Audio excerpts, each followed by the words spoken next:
Welcome to V power news బులెటిన్ల ముందుగా headlines. శాంతియుతంగా గణేష్ ఉత్సవాలు నిర్వహించుకోవాలి. ఎస్ఐ సాయి ప్రసన్న కుమార్.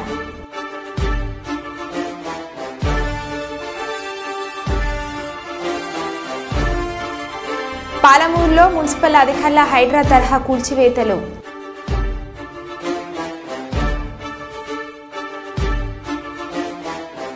మద్యం మత్తులో ఒక వ్యక్తి సెల్ ఫోన్ టవర్ ఎక్కి నానా హంగామా.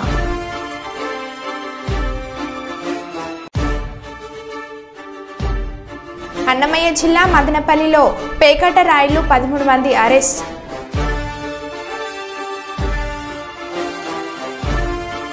చేవెళ్ల ఎమ్మెల్యే కాళ్ళ యాదయ్యపై కోడిగుడ్లు టమాటాలతో కాంగ్రెస్ సీనియర్ నాయకుల దాడి.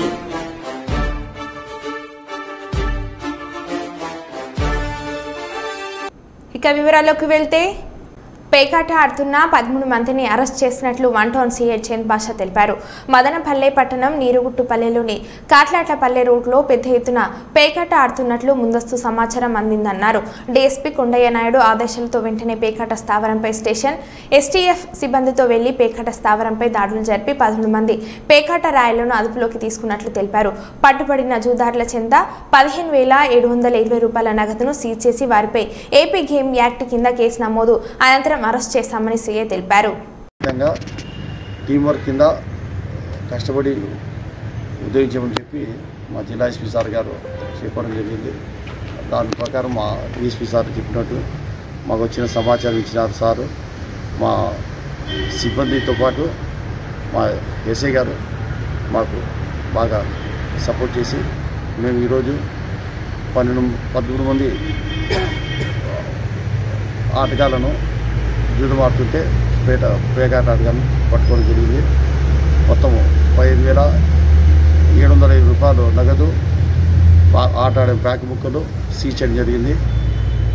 దయచేసి ప్రజలకు మదనపల్లి పోలీసు వారి ముఖ్య రిఫ్లెక్షన్ అనగా ఏమైనా అసహ్యకరంగా అనగా పేకాట కానీ క్రికెట్ బెట్టింగ్ కానీ ఆన్లైన్ గేమింగ్ కానీ ఏమన్నా కూడా తమరు మా జిల్లా మదనపల్లి పోలీసు వారికి తెలిపితే మేము వారి పేర్లను గోప్యంగా పెట్టి ఇటువంటి అసహ్యకరకలను మేము నిర్మించడానికి తగ్గించేదానికి మా శాయశక్తులు మేము కృషి చేస్తాము. మాకు అన్ని వేళ మాకు సహకరిస్తున్న మా డిఎస్పీ సార్ గారికి, మదనపల్లి డిఎస్పీ సార్ గారికి మేము కృతజ్ఞతలు తెలుపుకుంటున్నాము. జై హింద్.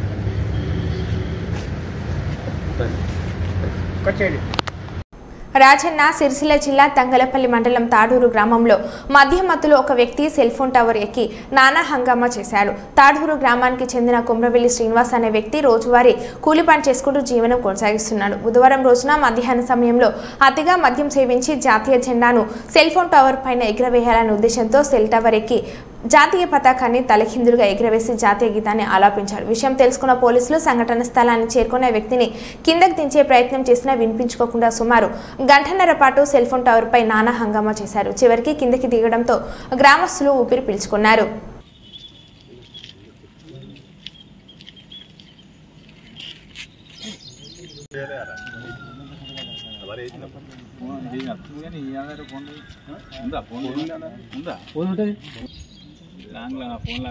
ఫోన్లో అత్తలేవు. సరే సరే అక్కడ గాడిపోయేది.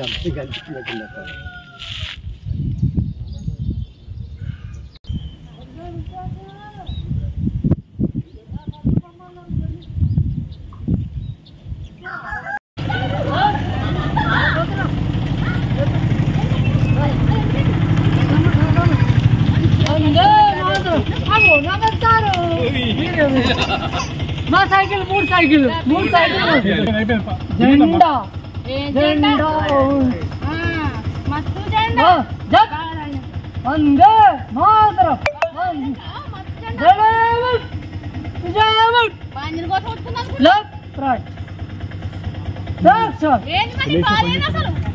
నా బాగా నా డబుల్ బెడ్రూమ్ ఖాళీ చేసి నా పైసలు డబుల్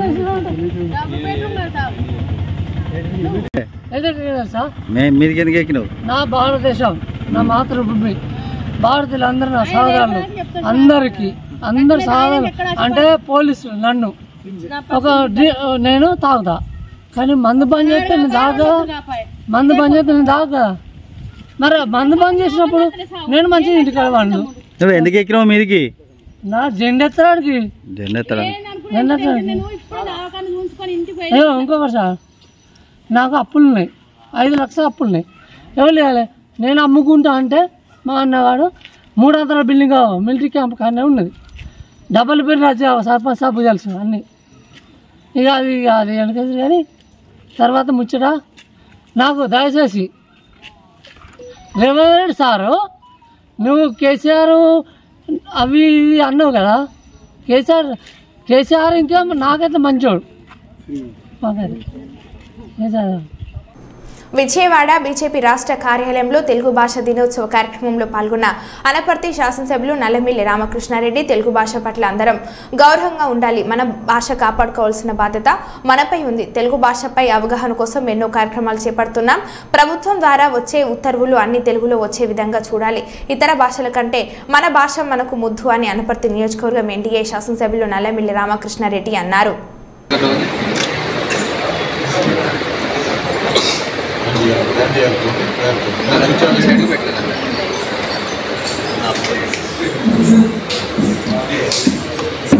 మీరు చూశారు ఇప్పటి వరకు. మరి ఫోన్లో వెనక పెట్టండి కొద్దిగా అని చెప్తున్నాం, వెనక పెట్టండి ఫోన్. Thank you.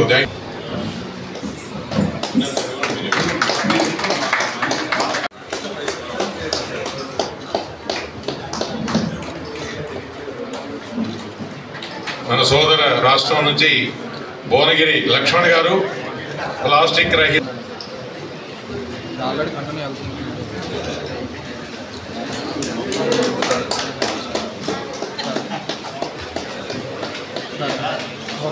తర్వాత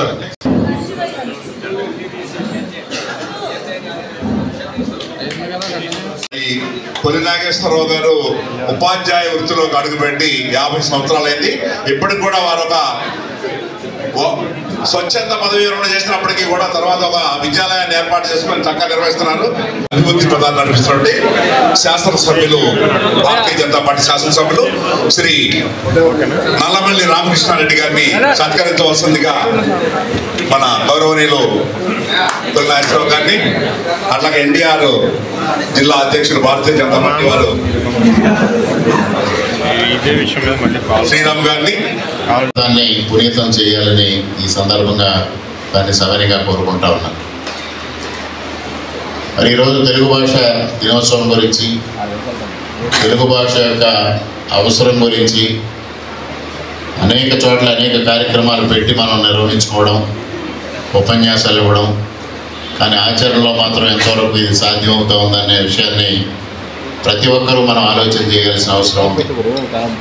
మన అధికార భాషా సంఘం ఏర్పాటు చేసుకుంటా ఉన్నాం ప్రభుత్వం తరఫున, కానీ ఆచరణలో ఎంతవరకు సాధ్యపడుతుంది అనేది కూడా ఆలోచన చేయాల్సిన అవసరం ఉంది. ప్రభుత్వం తరఫు నుంచి అనేక కార్యక్రమాలు చేపట్టాలి, ప్రభుత్వ ఉత్తర ప్రత్యుత్తరాలన్నీ తెలుగులోనే నిర్వహించాలని ప్రభుత్వాలు భావిస్తున్నప్పటికీ కూడా మనం ప్రజానీకం ఎంతవరకు మన మాతృభాషను గౌరవిస్తూ ఉన్నాము అనేది కూడా మనం ఒక ఆలోచన చేయాల్సిన బాధ్యత ఇవాళ మనందరిపైన ఉంది. మరి రవి గారు చెప్పారు, ఏదైతే అంతరించిపోతున్న భాషల్లో 7వ భాషగా తెలుగు భాష ఉందని. దాని నుంచి మనం తెలుగు భాషను కాపాడుకోవాలి అంటే ప్రతి తెలుగువారు బాధ్యత తీసుకోవాల్సిన అవసరం ఉంది. ఇవాళ పాశ్చాత్య భాష పైన మోజుతోనో, పాశ్చాత్య సంస్కృతి పైన మోజుతోనో, లేకపోతే ఉపాధి కోసం ఈరోజు పాశ్చాత్య సంస్కృతిని, పాశ్చాత్య భాషని మనం ఆదరించే పరిస్థితి ఉన్నంతకాలం ప్రభుత్వాలు కూడా ఏమీ చేయలేని పరిస్థితి ఏర్పడుతుంది.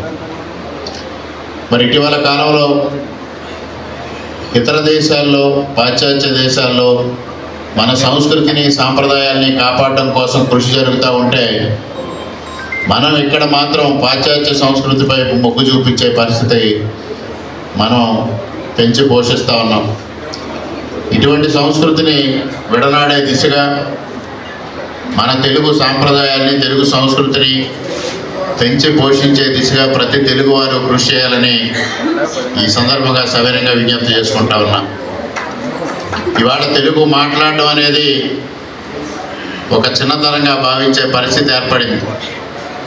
ఆ పరిస్థితిని సమూలంగా మార్పు చేయాల్సిన బాధ్యత ప్రతి తెలుగువారి పైన ఉంది.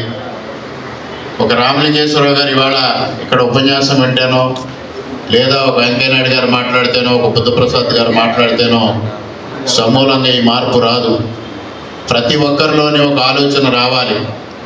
తెలుగువారి సంస్కృతికి, తెలుగు సాంప్రదాయాలకి పెద్దపీట వేయాలి అంటే ఒకే కేసులో తూని కోర్టు నిందితులకు బెయిల్ ఇవ్వడంతో బెయిల్పై రాజమహేంద్రవరం కేంద్ర కారాగారం నుండి వాళ్ళు బయటకు వస్తుండగా సినిమా తరహాలో వారిలో ఒక నిందితుడిని కొందరు దుండగులు కారులో వచ్చి అందరూ చూస్తుండగా కిడ్నాప్ చేసి తీసుకెళ్లిన దృశ్యం.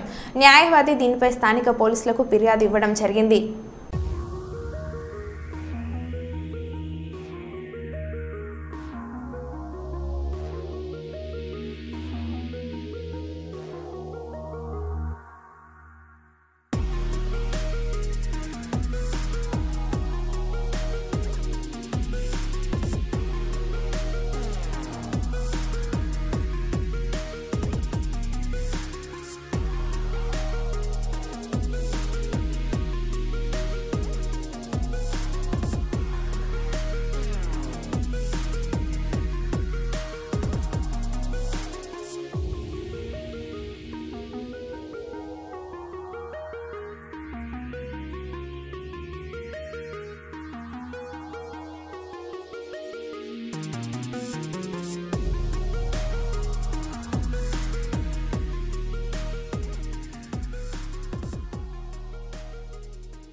పి గన్నవరం మండలం ఊడిమూడి వద్ద ప్రధాన రహదారిలో డాక్టర్పై ధాన్యం ఎగుమతి చేస్తుండగా ఆర్టీసీ బస్సు ఢీకొని 5 వ్యక్తులు మృతి చెందారు.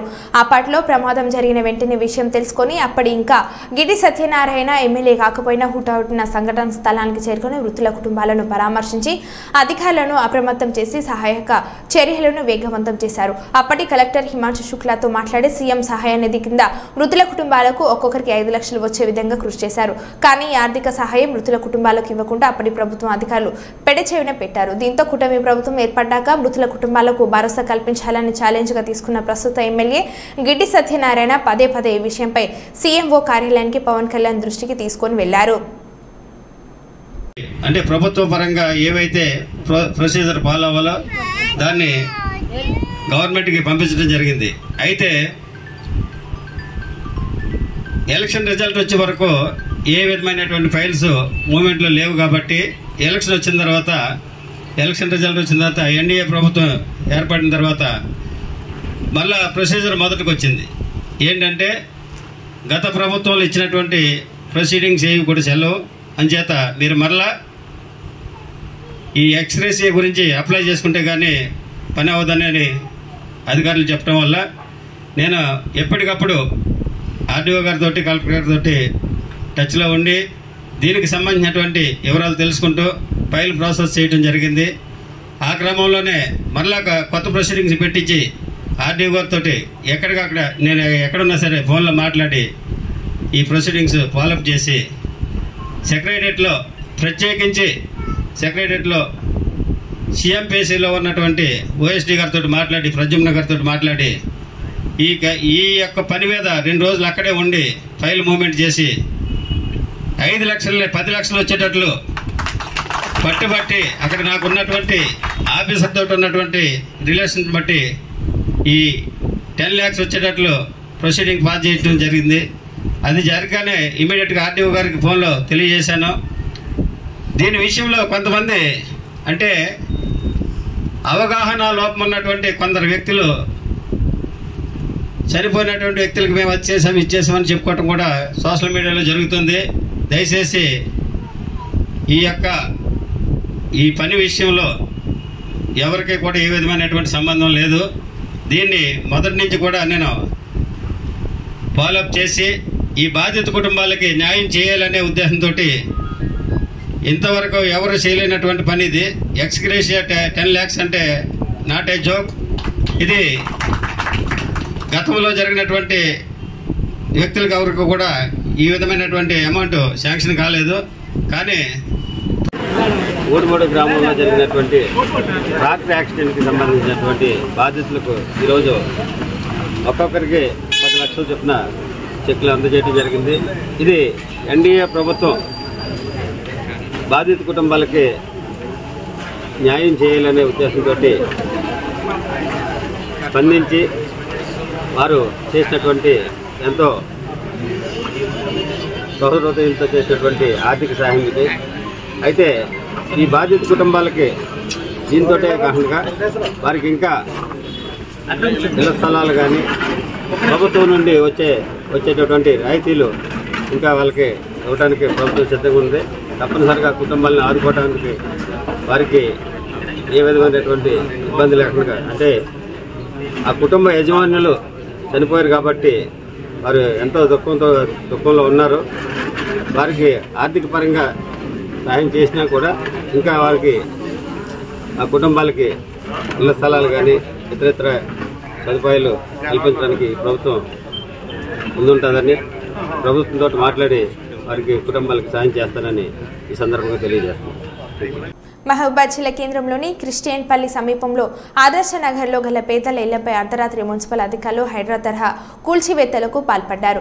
రాత్రి 2 నుంచి 3 గంటల సమయంలో హఠాత్తుగా బుల్జోరాలో తీసుకొని వచ్చిన అధికారులు పేదలు నిద్రిస్తుండగానే బయట నుంచి గోడలో నీళ్లను నేలమట్టం చేశారు. ఇదేమిటని ప్రశ్నిస్తుండగానే అధికారులు పోలీసులతో వచ్చి సుమారు 75 ఇండ్లను కూల్చివేశారు. గతంలో ప్రభుత్వం తమకు పట్టాలు ఇచ్చిందని చెప్తున్నా వినకుండా అక్రమ నిర్మాణాల అంటూ కూల్చివేతలకు పాల్పడ్డారు. దీంతో పేదలు లబోదిబోమంటున్నారు. కాంగ్రెస్ హయాంలోని పట్టాలు ఇచ్చి ఇప్పుడు అదే కాంగ్రెస్ ప్రభుత్వం కూల్చివేయడం ఏంటనే నిలదీశారు. తెల్లవారుజామున కూల్చివేతలు సాగుతూ ఉండటంతో ఇంట్లో సామాగ్రిని పిల్లలను బయటకు పెట్టుకుని నిద్రాహారాలు మాని రాత్రి నుంచి జాగరణలు చేస్తున్నారు. చాలా మంది బాధితులు కంటతడి పెట్టుకుంటున్నారు. ప్రభుత్వ భూములను ఆక్రమించుకున్న పెద్దలను వదిలేసి తమపై ఎందుకు కక్ష కడుతున్నారని శాపనార్థాలు పెడుతున్నారు. దీంతో పట్టణంలో పేదలు కూల్చి వేయడం చర్చనీయాంశంగా మారింది. పక్కనే పెద్ద మనుషులు, పార్టీల నాయకులు, వాళ్ళ అనుచరులు కట్టిన ఇళ్లను మాత్రం అధికారులు కూలగట్టుకపోవడం గమనార్హం. ఆధార్ కార్డు కొట్టాలి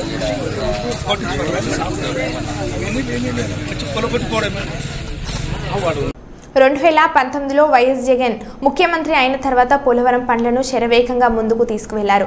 చంద్రబాబు హయాంలో అన్ని పనులు ఒకేసారి మొదలు పెట్టడం వల్ల స్కిల్ వే కొట్టుకుపోయింది జరగడమైందని ఎక్స్పర్ట్స్ కమిటీ రిపోర్ట్ ఇవ్వడం జరిగింది. పోలవరం విషయంలో కమిషన్ల కోసం చంద్రబాబు కకృతి పడడం వల్లే పోలవరంకి ఈ పరిస్థితి వచ్చిందని మాజీ మంత్రి అంబటి రాంబాబు అన్నారు. చంద్రబాబు నాయుడు గారు అంటున్నాడు 2019లో మారిన ప్రభుత్వం వచ్చిన తర్వాత గ్రహణం పట్టింది ఈ ప్రాజెక్టుకి. జగన్మోహన్ రెడ్డి గారు సర్వనాశనం చేసేశాడు. నాకు బాధేస్తుంది, ఆవేశం వస్తుంది, కషి వస్తుంది, కడుపు తరుక్కుపోతుంది అని చెప్తున్నాడు. మహా అద్భుతమైన నటన. నాకు గుర్తొచ్చింది నిజంగా ఎన్టీ రామారావు గారు అన్న మాటలు. మా అల్లుడు నాకన్నా పెద్ద నటుడు అని అన్న మాటలు నాకు గుర్తొస్తున్నాయి. ఏది నాకు అర్థం కాలే చంద్రబాబు నాయుడు గారు.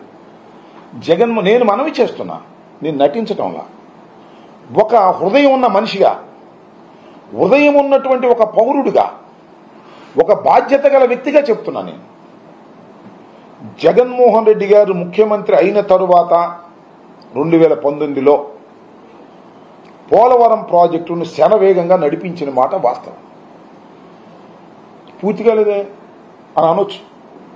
వాళ్ళు పూర్తి చేస్తామని 2018లో అనేక తప్పులు కమిట్ అయ్యారు. 2018లోనే వరద వచ్చింది. మీకు మనవి చేస్తున్నా, ఇది నేను చెప్పిన మాట కాదు. ప్యానల్ ఆఫ్ ఎక్స్పర్ట్స్, 2 కెనడా నుంచి, 2 యుఎస్ నుంచి, 4 బృందం వచ్చారు. ఎప్పుడు జగన్మోహన్ రెడ్డి గారు పవర్ పోయిన తర్వాత, చంద్రబాబు నాయుడు గారు ముఖ్యమంత్రి అయిన తర్వాత వచ్చారు. వాళ్ళు టోటల్ ప్రాజెక్టుని పరిశీలన చేశారు. శాటిలైట్స్తో ఫొటోస్ తీసుకున్నారు. మొత్తం ఎంక్వైరీ చేసి they have given a report.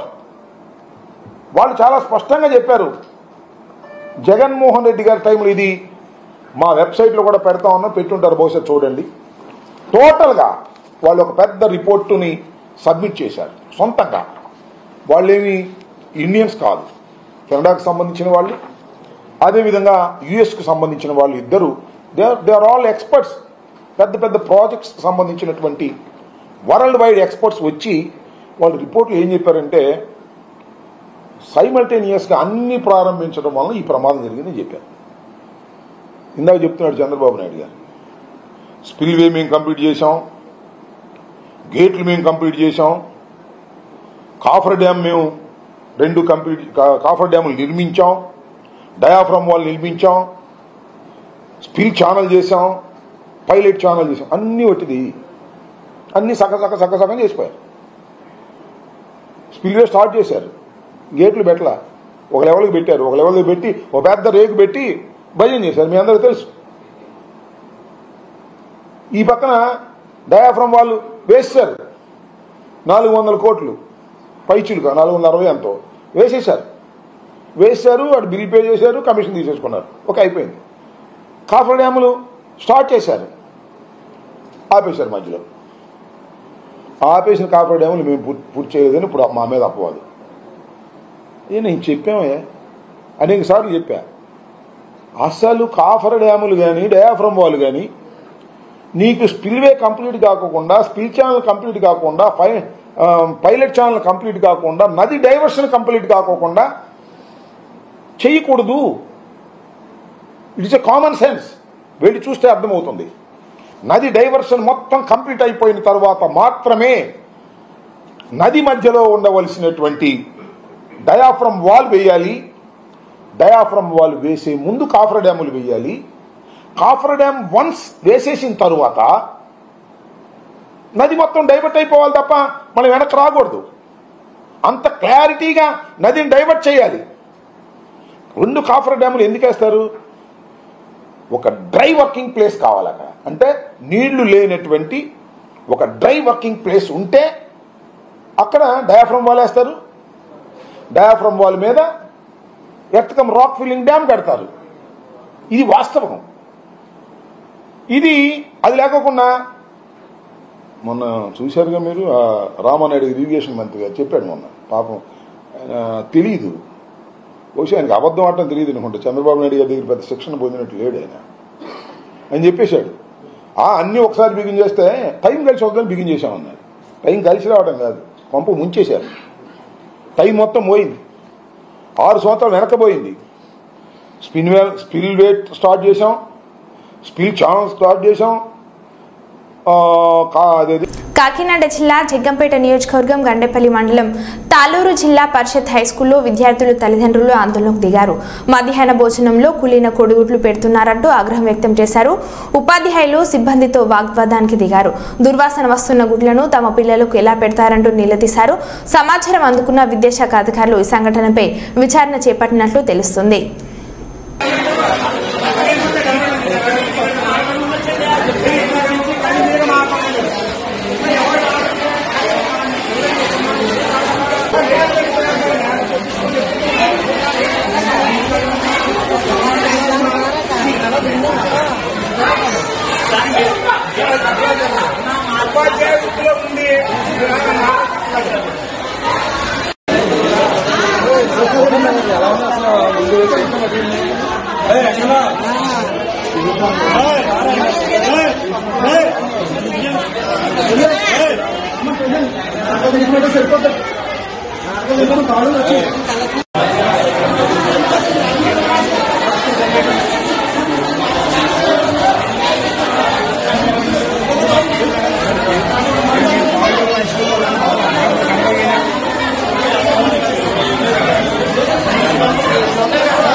అంతర్జాతీయ స్థాయిలో స్వర్ణ పతకాలు సాధించి దేశానికి పేరు తెస్తున్న Kakinada depot RTC driver power lifter M Srinivas ని ఈ రోజు జిల్లా స్పోర్ట్స్ గ్రౌండ్ లో సన్మానించిన జిల్లా జాయింట్ కలెక్టర్ రాహుల్ మీనా మరియు కాకినాడ ఎంపీ తంగెళ్ల ఉదయ్ శ్రీనివాస్ మరియు కాకినాడ జిల్లా ఇంటర్నేషనల్ పార్టిసిపెంట్ ఎం శ్రీనివాసరావు పవర్ లిఫ్టింగ్ లో జాతీయ స్థాయిలో అలాగే అథ్లెటిక్స్ లో కూడా పవర్ లిఫ్ట్ లో పార్టిసిపేట్ చేశారు.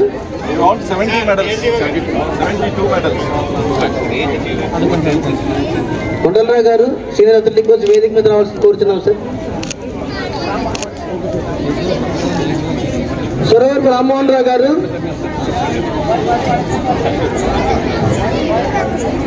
సురవరపు రామ్మోహన్ రావు గారు,